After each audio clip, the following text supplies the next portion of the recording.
संत गहिरा गुरु विश्वविद्यालय अंबिकापुर के क्षेत्राधिकार में आने वाले गवर्नमेंट विजय भूषण सिंह देव गर्ल्स कॉलेज जसपुर से मैं डॉक्टर मनोज रजक आज एमए फोर्थ सेमेस्टर के फर्स्ट पेपर से यूनिट 4 से लिया गया टॉपिक कंट्रीब्यूशन ऑफ हैबरमास का योगदान पर चर्चा करूंगा। हैबरमास का जन्म 18 जून 1929 को डसेलडॉर्फ जर्मनी में हुआ था। इनको आधुनिक विश्व का एक शीर्षस्थ सामाजिक चिंतक एवं सिद्धांतकार माना जाता है। हैबरमास फ्रैंकफर्ट स्कूल की द्वितीय पीढ़ी के अत्यंत प्रखर एवं अग्रणी विचारक हैं।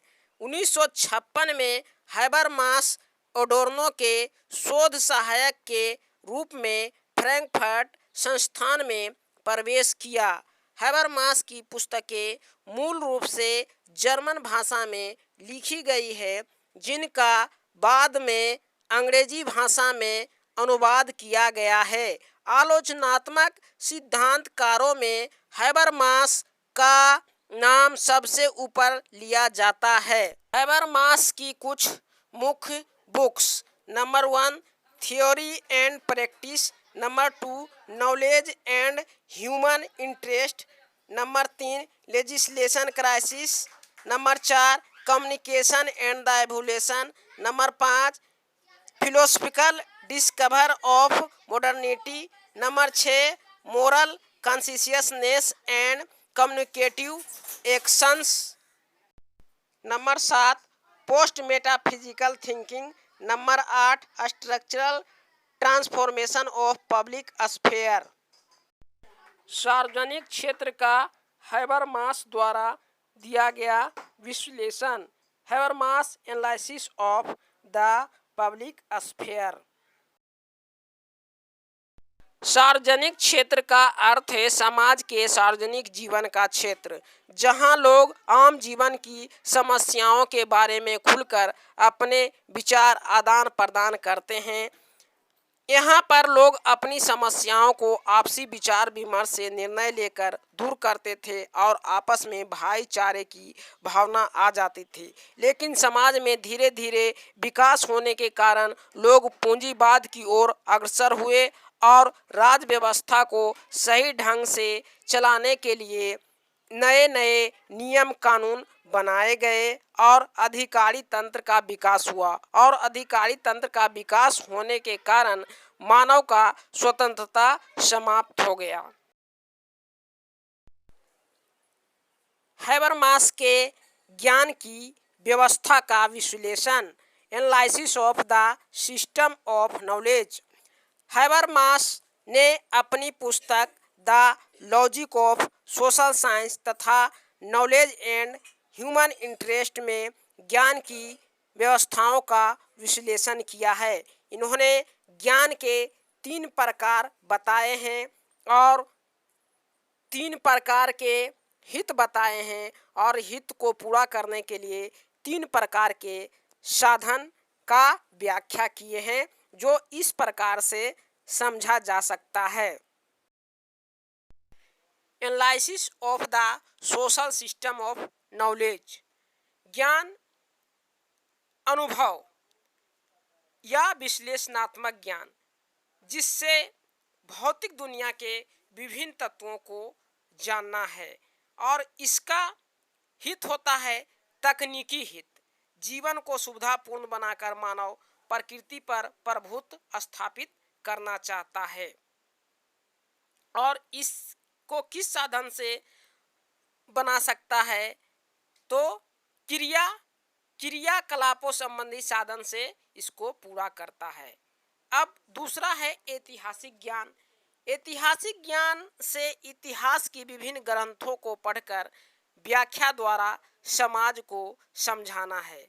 इतिहास के विभिन्न ग्रंथों के माध्यम से समाज को स्पष्ट स्थिति करना होता है और इसका हित ये है व्यवहारिक हित। मनुष्य अपने इर्द गिर्द और अतीत की दशाओं को समझना चाहता है, उसके अर्थ को जानना चाहता है। और ये किस साधन से पूरा करता है? तो इतिहास संबंधी जानकारी प्राप्त करने के लिए भाषा संबंधी साधन का प्रयोग करता है। अब तीसरा है विवेचनात्मक। विवेचनात्मक ज्ञान क्या होता है? मनुष्य पर होने वाले दबावों और प्रभुत्व को स्पष्ट करता है। और इससे किस हित की पूर्ति होती है? तो उद्धार हित की पूर्ति होती है। इसका संबंध मनुष्य की दशा सुधारने और उसके उद्धार करने से है। जो इससे क्या किस साधन से प्राप्त होता है? तो प्राधिकार संबंधी साधन से प्राप्त होता है। इस तरह से हैबरमास ने अपना सिद्धांत दिए।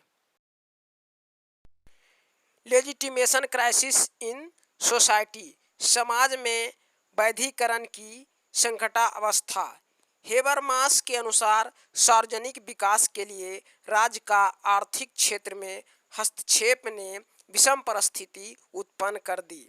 इसका वर्णन उन्होंने अपनी पुस्तक लेजिटिमेशन क्राइसिस में किया है। राज्य द्वारा तकनीकी प्रयोग को हैबरमास ने इस प्रकार समझाए हैं। नंबर 1, राज्य विज्ञान का प्रयोग कुछ निश्चित लक्ष्यों को पाने के लिए करता है। नंबर 2, राज्य दक्षता को अपना बनाकर समूहों के प्रतियोगी लक्ष्यों को पूरा करने का प्रयास करता है। नंबर 3, राज्य एवं मूल्यों को भी दक्षता तथा विवेकशीलता के संदर्भ में विश्लेषण करता है। नंबर 4, अंत में साहसी दुनिया ब्रेव न्यू वर्ल्ड की कल्पना करते हैं, जिसमें निर्णय का सभी उत्तरदायित्व कंप्यूटर पर छोड़ देते हैं। वर्तमान समय में कंप्यूटर ही सर्वाधिक विवेकशील है। हैबरमास के अनुसार वर्तमान समय में पूंजीवाद 3 उपव्यवस्थाओं में बटा है। 1 आर्थिक, नंबर 2 राजनीतिक प्रशासनिक, नंबर 3 सांस्कृतिक। हैबरमास ने अपनी उपव्यवस्थाओं को जीवंत दुनिया के नाम से संबोधित किया तथा इसकी वैधता के संकट के विषय में 4 प्रकार बताए। नंबर 1 आर्थिक संकट, नंबर 2 विवेकीकरण का संकट, नंबर 3 अभिप्रेरणा का संकट, नंबर 4 वैधता का संकट। अब नंबर 1 आर्थिक संकट। आर्थिक संकट तब उत्पन्न होती है जब लोगों की आवश्यकता के अनुसार पर्याप्त उत्पादन नहीं हो पाता है, इससे आर्थिक संकट उत्पन्न होती है। नंबर 2 विवेकीकरण का संकट। जब राजनीतिक और प्रशासनिक व्यवस्था उचित निर्णय नहीं ले पाती है तब इस प्रकार का संकट उत्पन्न होता है। उचित व्यवस्था और निर्णय नहीं होने के कारण विवेकीकरण का संकट उत्पन्न हो जाता है। नंबर 3 अभिप्रेरणा का संकट। प्रकार का संकट तब उत्पन्न होती है जब सांस्कृतिक व्यवस्था हमारे लिए अभिप्रेरण का कार्य नहीं कर पाती है और अभिप्रेरण के अभाव में अभिप्रेरण का संकट उत्पन्न हो जाती है। नंबर 4 वैधता का संकट। यह संकट तब आता है जब पर्याप्त अभिप्रेरण नहीं होता है। इसमें आर्थिक और विवेकीकरण का संकट कम होता है तथा अभिप्रेरण और वैधता का संकट अधिक होता है। अगर वीडियो अच्छा लगे तो लाइक, सब्सक्राइब और शेयर अवश्य करें। धन्यवाद।